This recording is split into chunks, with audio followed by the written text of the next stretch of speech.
ഇന്ന് പരിപ്പും ചീരയും കൂടി തോരൻ വെക്കാമെന്ന് വിചാരിച്ചു. അപ്പോൾ നിങ്ങളെ കൂടി എൻ്റെ കൂടെ കൂട്ടാമെന്ന് വിചാരിച്ചു. അപ്പോൾ ഞാൻ അതിനായിട്ട് പരിപ്പ് ഈ കപ്പിന് അരക്കപ്പ് പരിപ്പ്, ഇത് അരക്കപ്പാണ്. ഈ കപ്പിന് അരക്കപ്പ് പരിപ്പാണ് എടുത്തേക്കണം. അപ്പോൾ ആ വെള്ളം നമ്മൾ ഈ കപ്പിന് 1.25 കപ്പ് വെള്ളം. അതായത് പരിപ്പ് കണ്ടോ, പരിപ്പ് ഇങ്ങനെ ഒത്തിരി വെള്ളം ഒഴിക്കരുത്. നേരെ മുകളിൽ തന്നെ കിടക്കുന്ന രീതിയിൽ വെള്ളം ഒഴിച്ചു കൊടുക്കണം. അല്ലെങ്കിൽ പരിപ്പ് വെന്ത് പോവരുത്. ഇത് തോരത്തിനൊക്കെ ആകുമ്പോഴത്തേനും നമുക്ക് നന്നായിട്ട് ഇങ്ങനെ ഒലർന്ന് കിടക്കണം. അതിന് വേണ്ടി പരിപ്പിൽ ഒത്തിരി വെള്ളം ഒഴിക്കാണ്ട് വേവിച്ചെടുക്കണം. ഇതാണ് ചീര. ഇത് പച്ച ചീരയാണ്. പരിപ്പും ചീരയും കൂടി നിങ്ങൾക്ക് അറിയാവുന്നതായിരിക്കും. എന്നാലും അറിയാൻ പാടില്ലാത്തവരുണ്ടെങ്കിൽ കാണാട്ടോ. പിന്നെ ഞാൻ വയ്ക്കണ രീതി അറിയാമല്ലോ. അപ്പോൾ അങ്ങനെ നമുക്കിത് വേവിച്ചെടുക്കാം. പരിപ്പ് വേകുമ്പോഴേക്കും നമുക്ക് ചീര അരിഞ്ഞെടുക്കാം. തണ്ടൊക്കെ തീർത്തും ചെറുതായിട്ട് അരിയണം കേട്ടോ.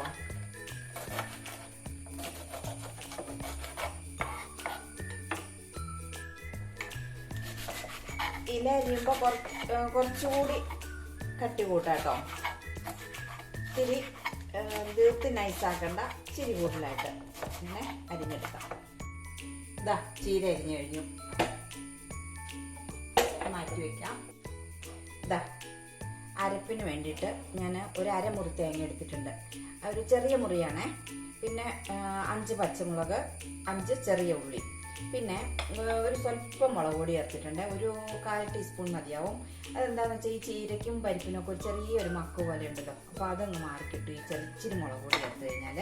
പിന്നെ ഒരു 1/2 ടീസ്പൂൺ മഞ്ഞൾപ്പൊടിയും കൂടെ ചേർക്കാം. എന്നിട്ട് ഇതൊന്ന് ചതച്ചു കൊണ്ടുവരണം. പിന്നെ ഈ ചെറിയ ജീരകം ഉണ്ടല്ലോ, അത് ഇച്ചിരി ചേർത്താൽ നല്ലതാട്ടോ.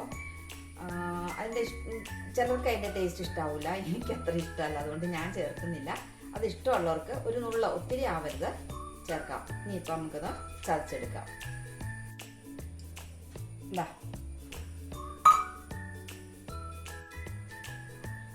വെളിച്ചെണ്ണ ഒഴിക്കാം. ഒരു 3 ടീസ്പൂൺ വെളിച്ചെണ്ണ ആട്ടോ വെളിച്ചെണ്ണ ഒഴിച്ചു. 1 ടീസ്പൂൺ കടുക് ഇട്ടു.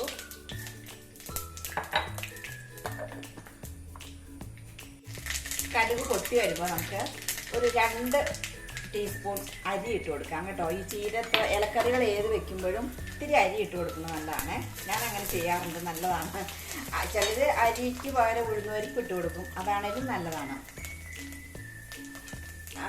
പക്ഷെ അരിക്ക് വേറൊരു ടേസ്റ്റ് പ്രത്യേകമായിട്ട് എനിക്ക് തോന്നിയിട്ടുണ്ട് കേട്ടോ. ഇനി നമുക്ക് അരി പൊട്ടി വന്നു കഴിയുമ്പോൾ അരപ്പിട്ട് കൊടുക്കാം. ഉള്ളി, തേങ്ങ, പച്ചമുളക്, പിന്നെ മുളക് പൊടി, മഞ്ഞൾപ്പൊടി എല്ലാം ഒഴിക്കുക. അതുകൊണ്ട് നോക്കിയിട്ട് ഇനി നമുക്ക് ചീര അരിഞ്ഞ് വെച്ചേക്കാൻ ഇട്ട് കൊടുക്കാം.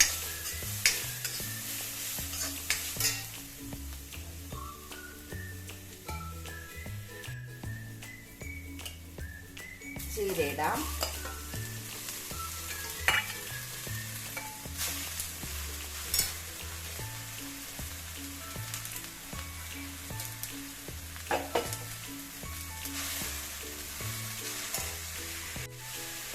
ചീര ഇട്ട് നന്നായിട്ട് മിക്സ് ചെയ്തിട്ട് 1 ടീസ്പൂൺ ഉപ്പിടാം കേട്ടോ. ഉപ്പിട്ടിട്ട് നന്നായിട്ട് ഇളക്കി കഴിഞ്ഞതിന് ശേഷം നമുക്ക് വേവിച്ച് വെച്ചിരിക്കുന്ന പരിപ്പിടാം.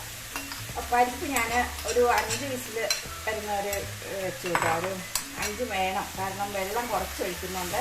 പെട്ടെന്ന് 5 വിസിലടുപ്പിച്ചിട്ട് സ്റ്റൗ ഓഫാക്കണം. അടി പിടിക്കരുത്, വെള്ളം കുറവാണെന്നുള്ളൊരു ഇത് വേണം.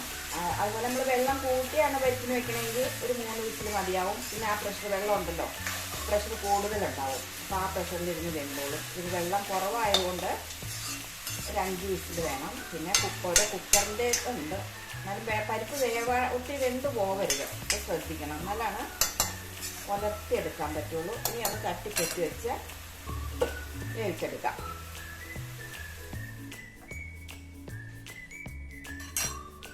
ഇടയ്ക്കൊന്ന് നോക്കി ഉപ്പൊക്കെ നോക്കി കറക്റ്റ് ചെയ്യണേ.